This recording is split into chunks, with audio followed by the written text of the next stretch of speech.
Omukulembeze w'eggwanga Yoweri Kaguta Museveni Tibwabulwa akutte mu ndyanga n'aggyamu obuwumbi 10 n'obukadde 2 n'azigemulira aba bodaboda mu Kampala n'emiriraano nti bazikozese bejje mu bwavu. Museveni ssente zinazibaweeredde mu kisaawe kya Mefuga Kololo mu Kampala gy'atongoleza sako z'aba bodaboda ezisukka mu 110 eziri mu disitulikiti okuli Kampala, Mukono ne Wakiso. Museveni asinziddeawo ne yeewerera ababbi abeekomya ensimbi zaagabira abantu okwekulaakulanya nga muno mwe mwali n'ensimbi ze baabulankanya ezaalina okwewa bodaboda mu mwaka 2011 bwe yali akyanoonya akalulu ak'obukulembeze bw'eggwanga. President Museveni abuuzizza ensimbi ezo gye zaalaga ne kye zaakola, era Frank Mawejje ssentebe wa bodaboda mu Uganda n'amutegeeza nti ensimbi zaakwasibwa abantu bakyamu abataali mu mulimu gwa bodaboda. Kitegeerekese nti ensimbi ezo mu biseera ebyo zaakwasibwa aba bodaboda abaali bakulirwa Abdallah Kitatta eyali akulira ekibinja ekya bodaboda 2010 era yali ssentebe w'NRM mu ggombolola y'e Rubaga.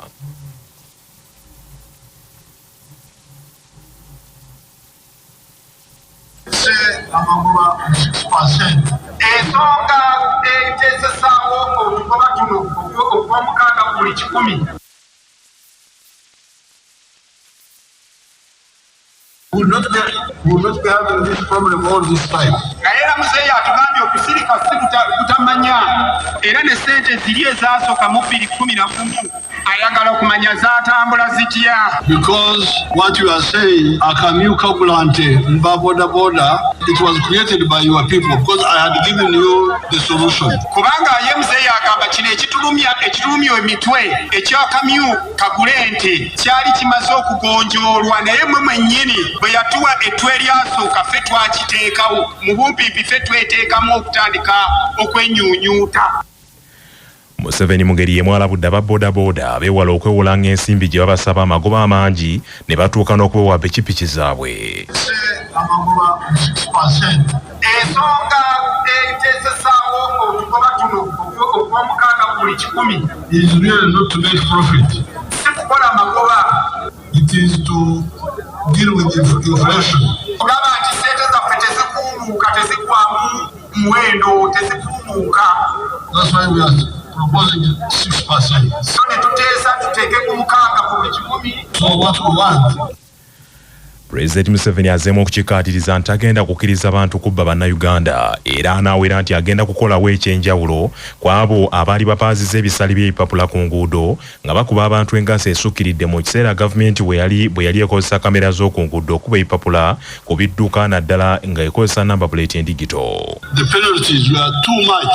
Era yamanya n'ebiri ebipapula abatakisi bye basinga okukaaba bye baabakubanga ebitulumya obwongo. And they were not true. They were infiltrated by the thieves. Era atugambye tebyali bituufu naye akimanyi byagenda ne biyingirwamu obuferefere ne bifulumanga bwe byali. Byayingirwamu kawukuumi. Byayingirwamu kawukuumi. But we shall sort it out. We shall not allow it to be used to banyuunyuuta. Ekyagambye tegenda kukkiriza kulaba nga tunyuunyuutibwa mu ngeri eyo era muzeeyi agenda kikola kwongera bulijjo bwe mumanyi olwo lutalo lutono nnyo.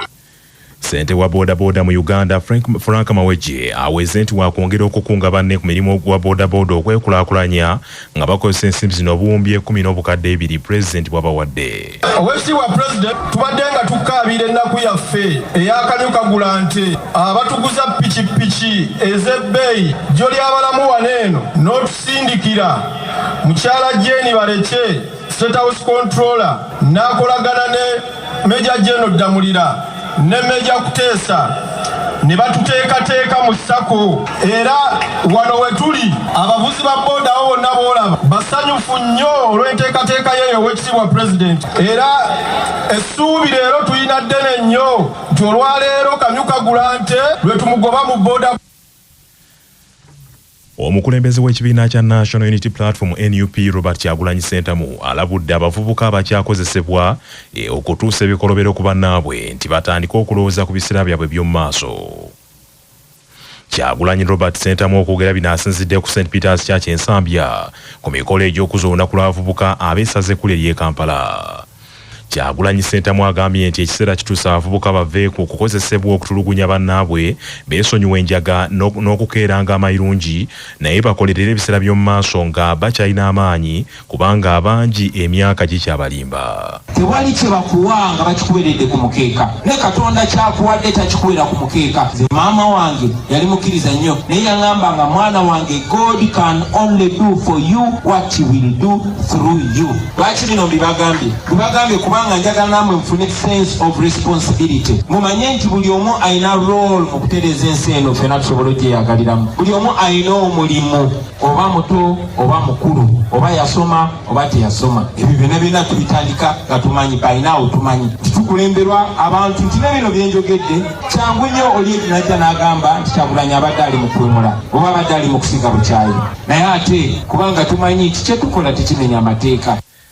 Kyagulanyi Robert Ssentamu mu ngeri emu alabudde abavubuka mu kiseera kino ekyokulonda kyetwolekedde nti tebakemebwa ne beenyigira mu bikolwa eby'effujjo kubanga awo gavumenti we balindira okubayiwa mu makomera. Lwakuba tetusobola kukola kavuyo nedda abamanyi ku byafaayo byaffe munaye mumanyi nti n'obubanda tubumanyi naye ng'ebyandiko ebigamba nti bwe nali omuto nakolanga ng'abato era bwe nakola kulanga abakulu. Twasalawo tukole ekyo kituweesa ekitiibwa mu maaso g'abakadde baffe, maaso g'ekereziya, maaso g'amateeka ganene bwe tuba tufudde ne tuka maaso ga Katonda tuyimirira bwantogo confidently maaso ga Katonda nga tumanyi kyetwali tukola kyali kituufu. Gye tugenda baganda bange tetumanyi bigenda kubaayo, tugenda ne bannaffe naye tetumanyi bameka bagenda komawo. Newankubadde atumanyi nti okulonda kwabanga kwa ssanyu nti abantu kati bafunye chansi myaka 5 giyiseewo bagenda kufuna abakulembeze aba. Njagala okubasaba abasobola mutuwe essaala. Father, mutusabire Omukama atuwe obugumu, Omukama atuwe amagezi,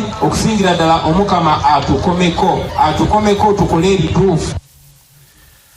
Reverend Father Stephen Lugonvu nga muyima w'abavubuka mu Entebbe Vicariate akulembeddemu ekitambiro kya misa n'agamba nti abavubuka ensi baagikwata bubi ddala nayo n'eremu okubategeera. Ogende ewaffe ekisuubi buli wamu ogenda okumbuuza ebyo gy'okomukombuuza okimanyi nti buli muntu ajja n'ebisiraani mu bulamu bwo naye nga tokoze eki ebyo bye bigenda okukubonyabonya ng'okoze eki bajja kugamba olina abaana 10 wereza ono bawereza ebyo byonna bigenda kuddira ng'okukaddiye. Abaganda abali wano njagala nnyo n'okukyusaamu kino ekigambo omusajja tebamubalira baana nga tannaba kufa. Lwaki obuzibu buliwo? Lwaki tugamba nti tebaagala bababalire? Kubanga these men are not faithful.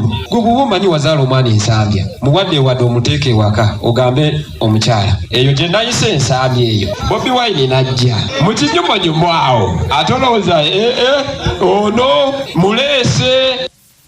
Mu ngeri emu Father Lugonvu era akootidde abaana abawala nti bakomye okwejabaata. Abakazi abali wano oba abaana bange ab'obuwala nammwe abalenzi mulekerawo bakkiriza obbazanyirako. Bw'aba talina future goba takutwalawa, bw'aba talina ssente tayambala bulungi, tawunya bulungi, teyasoma omutwalawa. Ogenda mwanjula wani tule add value on yourself. Beera ng'omukazi omuddugavu atayagala buddugavu buli kiseera nga yeeyerusa, buli kiseera akwata mu kizigo okulabika obuki baako ky'obeera nakyo ng'okyeteekako. Okusoma kuganye kola nnyo, baako kyeweegattako ng'omuntu.